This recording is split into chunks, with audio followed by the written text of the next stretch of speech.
We have the new Ice Paragon in BTD6 called the Herald of Everfrost. We'll see how it changes with each degree, how it does in Freeplay, and how it handles Elite Blastapopulous, and at the end, we'll decide how good it is. We'll start with how it looks at every stage. At degree 1, it resembles a massive yeti. Its large fists and horns remind me of the super brittle. Its head shape is similar to the Absolute Zero with the spiky fur, and it fires a huge version of the Icicle Impales cannon. And it gets an ability, Eclipse of Thimblewinter. This freeze is so cold that it changes the color of the screen and can even freeze bosses, but more on that later.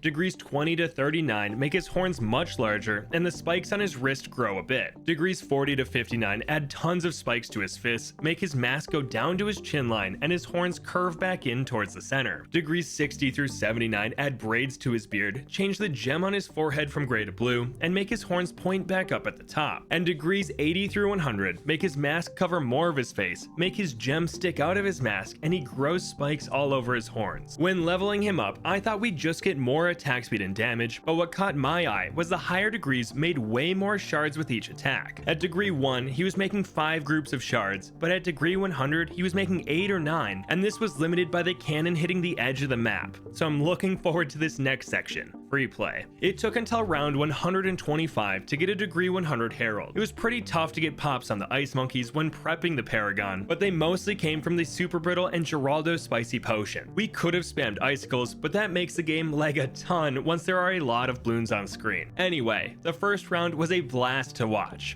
Remember those shards I was talking about? Holy cow, are they satisfying. Every time he fired his cannon, there would be 11 groups of shards flying out of the beam of ice. And every few attacks, he'd roar and cause a screen-wide freeze that slows everything smaller than bats. This roar also applies permafrost, removes the camo and regrow properties, and makes Bloons take plus 10 damage from all attacks and plus 40 more from any cold type attack. So the Icegon makes the Bloons very brittle. Right away, we saw that he can keep up with DDTs just fine. They slowly pushed into him in his cannon, but the second he roared, it was over. The permafrost was too strong for them to get through. This was the same with ZOMGs and below. Even the fortified versions broke open in no time, and the ceramics inside didn't stand a chance. One cannon shot and they were deleted. He continued to march through the rounds with only fortified DDTs making it to the first turn, and this was without even using his ability. I was tempted to tech bot him, but we can only use it once a round, and I didn't want to always use Eclipse at the start of every round. But then 140 came and the fortified bad marched right through.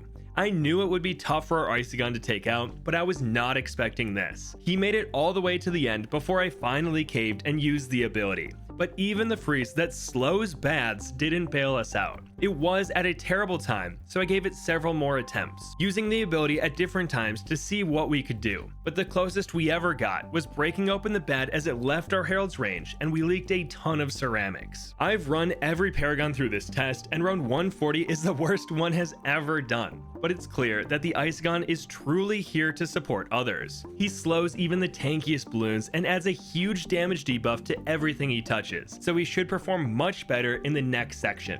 Elite Blastapopulous. We challenged him to a fight on Monkey Meadow and did the standard farming. We had a Minneapolis before the tier 1 fight and took him down with an elite defender. We added a BRF and a ton of central markets to this for the second fight, which we took out with a MAD, and we filled the map with farms by round 80. Here, I was very tempted to build the Herald of Everfrost, as he's the 4th cheapest Paragon, coming in at only $300,000. But because he did so poorly versus the bads in Freeplay, I figured carrying a fight against an even tankier boss wasn't the play. So we did the usual Glaive Dominus tier 3 strat. But that brings us to round 99. Where we finally made the Herald. We didn't have many pops on him, but between that, 100 upgrades sacrificed, and $945,000 in the slider, we made him a degree 61 Paragon. He and the Glaive Dominus took out the first skull super fast, but the rocks that block line of sight did put a damper on things. This slowed him down for a bit, but the second he went back to firing, we were in business. And the coolest part was he literally cooled off Blastapopulous. Every skull would increase his heat bar, but every shot from the Herald would lower it, which is why we challenged him instead of the normal Bloonarius. We continued as is for a few more skulls, but eventually the Eclipse came off cooldown and we got to see it in action. Now, I couldn't tell if it slowed down Blast, but what it did do was disable a skull. That's right, we froze Blast enough to not shoot out meteors at the second to last skull, making the fight much easier. And we aren't worried about building the Herald early to have his ability ready for the first skull, because Ninja Kiwi stated that you can only skip one skull per tier. So we got the max use out of it, and these two took out the 4th tier. And that just leaves the final fight. I kept these two as is, but built a few more Paragons. We got a Goliath Doomship, BOMB, and Spactagon for round 120. Admittedly, I couldn't feel the plus 10 damage the Herald was making Blast take from everything else, but I loved skipping a skull and draining his heat bar when the Icegon was attacking, and we pretty easily took him out. Overall, the Herald of Everfrost seems to be one of the more support-based Paragons, which I'm all for. His slows and brittles will help a ton when pushing deep into free play, and skipping a skull in boss events is huge, but you can only use his ability once per round. He has low single target damage, and it's tough to farm pops on ice monkeys, all of which keep him from being a top tier Paragon. Still, a great addition to the squad and definitely worth unlocking.